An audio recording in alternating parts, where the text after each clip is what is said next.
북한의 해외 식당 종업원 13명이 대거 탈북해 우리나라에 입국했다고 통일부가 밝혔습니다. 네, 탈북 종업원들은 국제사회의 제재 이후 경영난을 이기지 못하고 이 같은 결정을 내린 것으로 알려졌는데요. 오늘 이와 관련해서 문관현 연합뉴스 남북관계팀장과 관련 내용 살펴보겠습니다. 어서 오십시오. 네, 안녕하십니까? 안녕하십니까? 네, 북한 해외 식당 종업원들이 집단 귀순했다. 상 이례적인 일인 것 같은데요. 먼저 통일부 관계자의 브리핑 내용부터 다시 들어보시고 대담 시작을 하겠습니다. 북한이 해외 식당에 파견하여 근무 중이던 지배인과 종업원 13명이 집단 귀순하였습니다. 이들은 남자 지배인 1명과 여자 종업원 12명으로 4월 7일 서울에 도착했습니다. 네, 자 이렇게 식당 근무자들이 집단 귀순하게 된 결정적인 이유가 지금 뭐로 파악이 되고 있습니까? 네, 일단 그 통일부 대변인 발언처럼 굉장히 이례적인 사례 또는 이제 처음 있는 일이다 이렇게 많은 사람들이 이제 보고 있는데요. 네. 무엇보다도 지금 방금 대변인 그 발표에서 보았다시피 지배인 남자 1명과 12명의 20대에서 30대로 추정되는 식당 종업원들이 집단으로 탈출을 해서 결국은 지난 7일 날 우리 대한민국 땅을 밟았습니다. 무엇보다도 지금 중요한 포인트 중에 하나가 지배인과 함께 일을 했을 걸로 추정이 되고 있는 부지배인의 존재가 좀 관심 있게 지켜봐야 할 대목인데요. 통상적으로 북한에서 해외 일꾼을 파견할 경우에는 그 보위부나 이 정보기관에서 대부분 부지배인을 함께 파견을 해서 이들의 생활과 여러 가지 활동들을 감시를 하는데요. 이번 같은 경우에는 그 부지배인이라는 존재가 좀 빠져 있다는 부분이 어떤 부분에서는 향후에 좀 확인을 더 해봐야 될 부분으로 보이고요. 네. 표면적으로는 지금 그 대변인의 말처럼 이들이 이제 해외에서 활동을 하다가 인터넷이나 텔레비전 또는 이제 영화 등을 통해서 우리 한국의 실상에 대해서 이제 눈을 뜨게 됐다.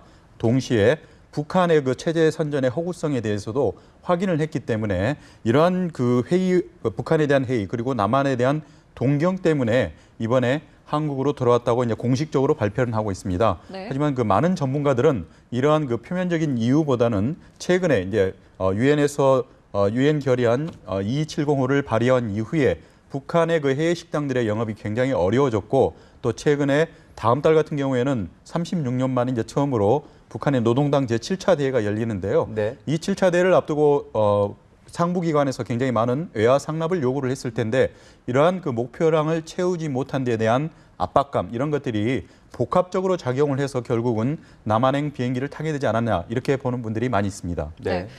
지금 말씀하신 것처럼 최근 이제 안보리의 대북 제재 결의가 한 달째를 맞았는데 이 그동안의 북한의 반응이 어땠는지 저희가 관련 언급을 먼저 들어보고 이야기 나눠보도록 하겠습니다. 서 제재라는 말은 공기처럼 익숙된 것이라고 해도 과언이 아니다. 우리는 미국이나 적대 세력들의 제재를 어리석은 짓으로밖에 여기지 않는다. 네, 공기처럼 익숙한 것이다라는 이야기를 했는데 실상은 그렇지 않을 수가 있겠네요.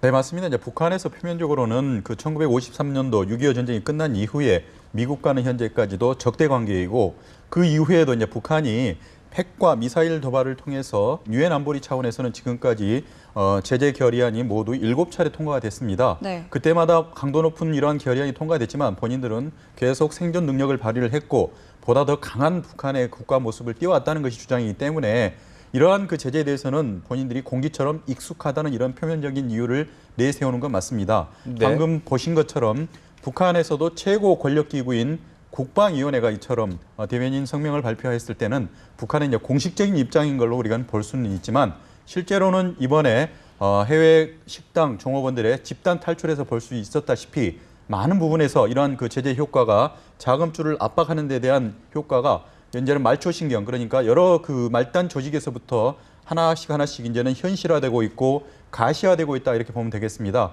그렇기 때문에 더더욱 이러한 그 대외적인 성명을 발표했을 때는 네. 북한에서는 국방위원회 이러한 발표는 오히려 내부 주민들을 향해서 동요를 막기 위한 하나의 내부 결속용 그런 성명 발표가 아닌가 이렇게 거꾸로 해석할 수도 있겠습니다. 네, 그 해외 식당 종업원이라고 하면은 북한 내에서도 중산층 이상으로 출신 성분이 좋다고 하더라고요. 이들 사이에서도 북한의 어떤 회의감이 들고 있다는 것 우리가 좀 주목을 해봐야 되지 않겠습니까?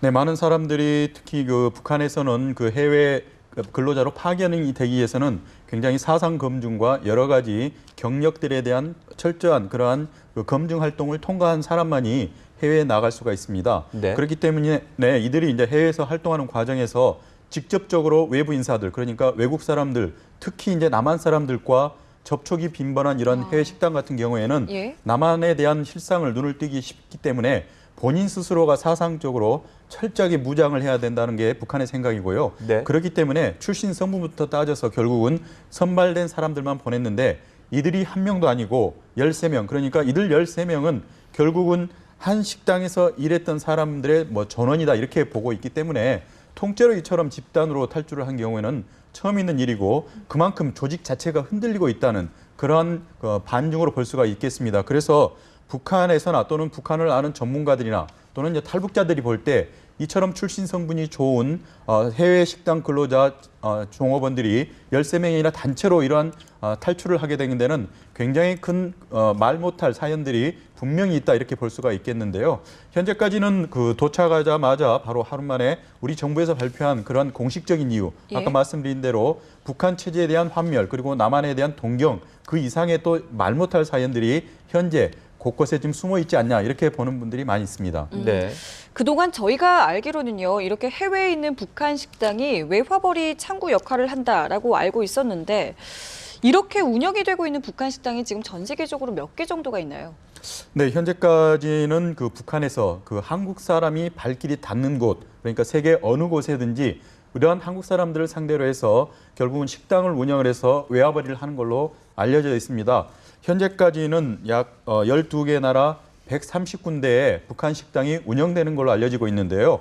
겉으로 보기에는 북한 사람으로 보일 수가 있고요. 또는 한국 사람이 운영하는 또 이런 식당일 수도 있고 그렇기 때문에 정확한 수치를 찾는다는 것은 쉽지가 않습니다. 하지만 중국이나 또는 이제 동남아 이러한 그 공산주의 옛날 사회주의 국가에서 세워진 북한 식당 같은 경우에는 북한의 깃발을 공식적으로 내건다거나 오히려 이제 그 종업원들이 가슴에 김일성, 김정일 배지를 달고 활동하는 것이기 때문에 북한에서 운영하는 식당인 줄을 충분히 알고 가는 경우도 많이 있습니다. 네. 이들이 통상적으로 현재까지는 약 2억에서 3억 달러 정도, 그중에서도 특히 식당을 통해서 외화벌이를 했던 것은 약 5천만 달러 안팎 정도로 지금 추산이 되고 있는데요. 이러한 그 외화벌이가 전체적인 규모로 봤을 때는 많지는 않지만 특히 이제 김정은 체제에 들어서 적극적으로 이러한 해외 식당들의 어떤 그 여러 가지 확대를 추진하고 있기 때문에 네. 김정은 정권의 외화벌이 그 자금줄이라는 것은 분명하다는 것이 사실입니다. 그렇기 때문에 이번 사건이 김정은 정권에 미치는 타격, 영향은 매우 클 수밖에 없다 이렇게 보고 있습니다. 네, 그러니까 이 국제사회 대북 제재 이후에 이 식당들이 경영난을 겪고 있는 것으로 지금 보이는데 이렇다면 앞으로 뭐 추가 탈북자가 나온다든지 아니면 탈북까지는 아니더라도 북한 사회에 대한 어떤 반감이 더 확산될 가능성이 있다라고 좀 봐야 되지 않겠습니까?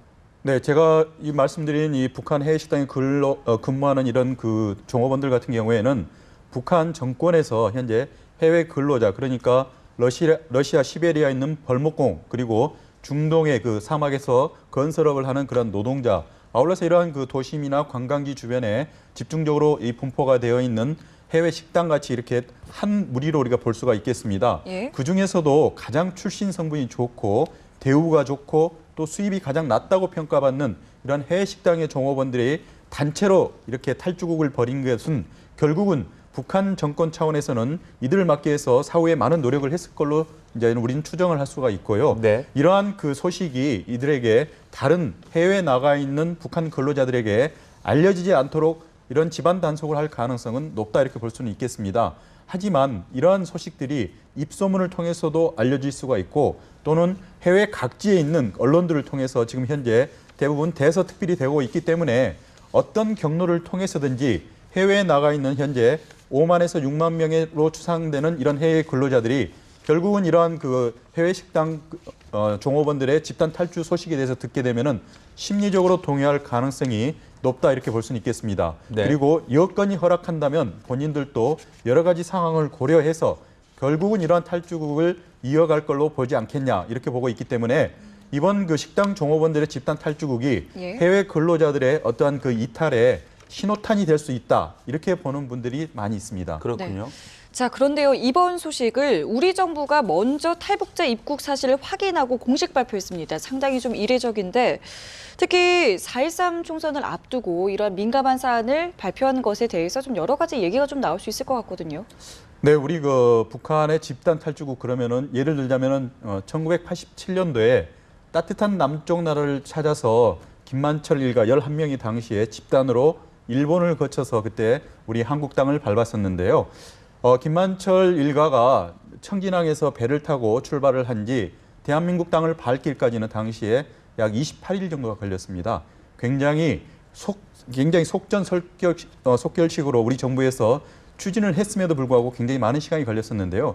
이번 같은 경우는 구체적으로 그 북한 식당을 출발한 시점은 밝혀지지 않지만 일단은 굉장히 빠른 속도로 진행이 됐고 특히 이들이 7일 날 대한민국 땅에 비행기를 타고 발을 내디뎠을 때 바로 하루 만에 우리 정부 기관에서는 공식적으로 발표를 했습니다. 네. 그렇기 때문에 이러한 그 배경에 대해서 많은 사람들이 왜 이렇게 빨리 발표를 하느냐.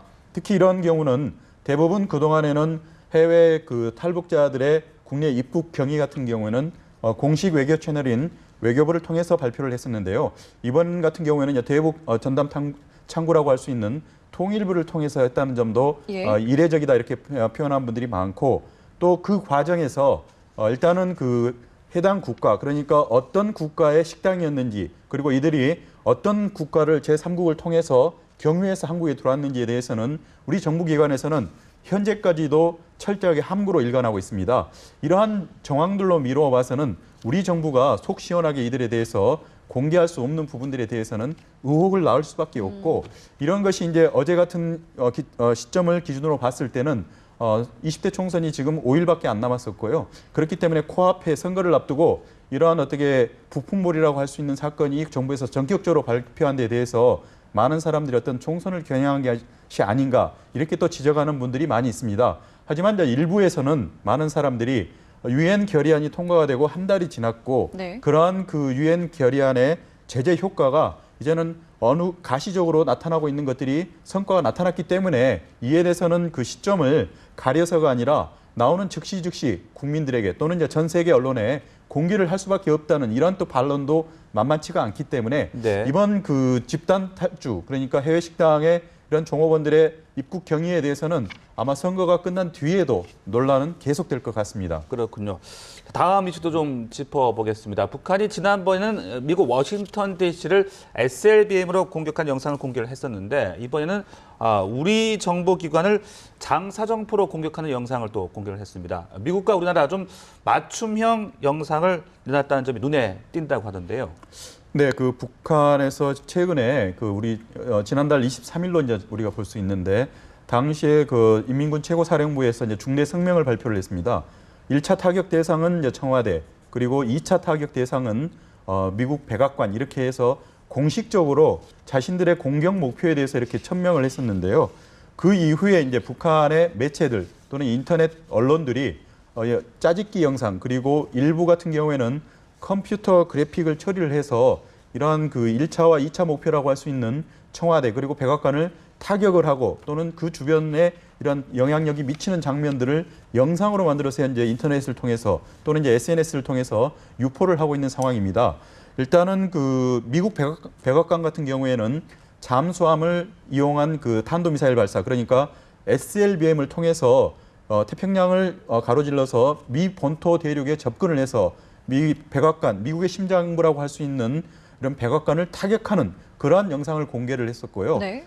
북한에서는 또 최근에 장사정포 그러니까 신형 300mm 방사포를 동원해서 청와대를 공격하는 그러한 또 영상들을 공개를 했는데 방금 이제 이승준 앵커께서 말씀하신 대로 이러한 데는 또 어떻게 보면 북한이 현재 가지고 있는 미사일 전략 체계가 그대로 드러날 수가 있는데 북한 같은 경우에는 사거리가 약 200km까지 이르는 이런 신형 방사포를 통해서 서울부터 수도권부터 200km 밖이라고 할 수 있는 대전에 있는 육해공군 이런 사령부까지 타격할 수 있는 국내용 그러한 무기를 개발했다고 공개를 했습니다.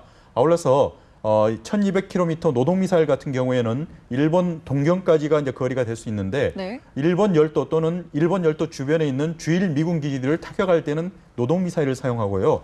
그 이상은 이제 ICBM, 대륙간 탄도미사일을 발사한다고 했는데 SLBM 같은 경우에는 사거리가 무수단 미사일을 사용할 경우에 대체적으로는 약 3,000km에서 4,000km로 보기 때문에 예. 10,000km가 넘는 이제 미국 본토하고는 거리가 있는데요. 이거는 이제 잠수함이 갖는 특성, 은밀한 특성을 이용을 해서 바다 공해상을 이동을 해서 미국에 접근을 해서 결국은 이 4,000km 거리를 발사를 해서 타격한다는 이런 의미를 갖고 있는 것이기 때문에 북한이 현재 여러 가지 신형 방사포와 노동미사일 그리고 SLBM 그리고 이제 오늘 아침에 공개를 한 신형 ICBM 등을 동원해서 어떤 곳에 있든지 본인들의 원하는 타겟은 공격할 수 있다는 이러한 능력을 현재 극대화해서 현재 선전을 하고 있습니다. 네. 그동안 북한은 뭐 한미연합훈련이라던가 뭐 국제사회 대북제재 등의 이유로 좀 날을 세우는 모습이었는데요. 최근에는 좀 대화 분위기를 조성하는 듯한 입장을 발표를 했습니다. 저희가 준비한 영상을 보고 다시 이야기 나눠보도록 하겠습니다. 적인 제재보다 안정 유지가 급선무이고 무모한 군사적 압박보다 협상 마련이 근본 해결책이며 부지런. 네, 북한이 저렇게 갑자기 협상을 언급한 배경 어떻게 좀 봐야 될까요? 네, 현재까지는 그 북한 국방위원회에서는 이전에는 그 전체적으로는 그 공세에 가장 선봉에 서서 일단 남 또는 이제 미국 국제사를 향한 공세를 퍼부었었는데요. 갑자기 성명을 통해서 어떤 제재보다는 안정 유지가 급선무다. 아울러서 이러한 그 무모한 군사적인 압박보다는 또는 협상 마련한 것이 근본적인 해결책이다. 그러니까 지난달 3일 날 유엔 안보리에서 대북결의 2270호가 이제 통과한 이후에 북한에서는 계속 여러 가지 기관의 성명을 통해서 미국이나 또는 이제 국제사를 향해서 공세를 퍼붓고 위협을 속도를 수위를 높여갔었는데요. 그 최고 권위를 지니고 있는 국방위원회가 이처럼 협상을 거론한 것에 대해서는 상당히 많은 사람들이 북한이 이제는 대결 모드를 접고 대화 모드로 이제 어떤 신호의 제스처를 보낸 것이 아닌가 이렇게 해석을 하는 분들이 많았습니다. 하지만 그 단도직입적으로 결론적으로 말씀드리면은 많은 사람들이 북한의 화전양명 그러니까 대화와 협박을 양손에 쥐고 현재 전략을 구사하는 걸로 현재 볼 수 있다 이렇게 보는 분들이 많이 있는데요. 말씀드린 대로 이러한 그 국방위원회 성명이 있은 이후에도 오늘 아침까지도 북한에서는 신형 ICBM, 미국 본토를 타격할 수 있는 ICBM을 날릴 수 있는 그러한 엔진을 개발했다고 또 선전을 하고 있거든요. 네. 그렇기 때문에 북한에서 방금 보셨다시피 저처럼 협상이나 또는 안정화가 급선무라면은 이처럼 이후에 어떤 달라진 모습을 보여줘야 되는 것이 맞는데요. 예. 일단 그런 성명을 발표한 이후에도 이러한 위협의 발언이나 여러 가지 제스처는 계속되고 있는 것이기 때문에 전형적인 북한의 전술, 위협과 그리고 대화의 손길을 동시에 해서 결국은 상대방의 어떤 위협이나 긴장을 갖다가 무력화시키는 그런 화전양면 전술의 하나로 우리는 볼 수 있겠습니다. 네. 그런데 저 같은 북한의 이제 유화 제스처를 그냥 외면했을 경우에 이제 북한 입장에서는 뭐 도발을 계속할 뭐 빌미를 가질 수 있다 이런 분석도 나올 수 있을 것 같거든요. 어떻게 좀 봐야 되겠습니까? 맞습니다. 바로 그 부분인데요. 북한에서는 이처럼 본인들이 남측을 향해서 대화를 하자, 협상을 하자, 그리고 안정화를 시키는 것이 가장 급선무라고 했음에도 불구하고 이러한 그 본인들이 내민 손길을 남한이 또는 이제 미국이 잡아두지 않았다는 그런 명분을 갖다 쌓기 위한 차원에서 그런 차원에서 저런 성명들을 발표한 것이 아닌가 이렇게 볼 수가 있겠습니다. 이에 대해서 우리 정부의 입장은 단호합니다. 지금은 북한에 대해서 제재를 압박을 가할 시기이지 북한과 대화를 논의할 시기가 아니다. 계제가 아니라는 것이 우리 정부의 일관된 입장이고 통일된 입장입니다. 그렇기 때문에 북한에서는 하나의 전술적 차원에서 도발의 명분을 쌓기 위해서 협상을 의미하는 여러 가지 성명을 발표한 것은 사실이지만 우리 정부가 봤을 때는 현재 1월 달에 제4차 핵실험 그리고 2월 달에 장거리 로켓 광명성호 발사한 이후에 그 이후에도 크고 작은 도발들을 계속하고 있는 북한을 봤을 때는 유엔에서 결의한 이러한 대북 제재를 결국은 굉장히 효과 있게 또는 압박을 가하는 것이 현재로서는 필요하다는 것이 우리 정부의 판단입니다. 그렇기 때문에 우리로서는 이 부분에 대해서는 어떤 식으로든지 빈틈없이 북한에 대해서는 제재의 실효성을 강화해야 될 필요가 있고요. 아울러서 북한이 언젠가는 지난 그 2013년도에서 봤듯이 이 대결 모드를 대화 모드로 바꿔서 갑자기 어떤 형태의 대화든지 할 수 있다 이런 자세로 급전환할 가능성이 있거든요. 네. 그렇기 때문에 우리 정부도 북한이 대화를 재개해올 가능성은 열어놓고 압박은 동시에 강화하는 이러한 효과를 추진해야 될 걸로 보고 있습니다. 네, 알겠습니다. 지금까지 문관현 연합뉴스 남북관계팀장이었습니다. 고맙습니다. 고맙습니다.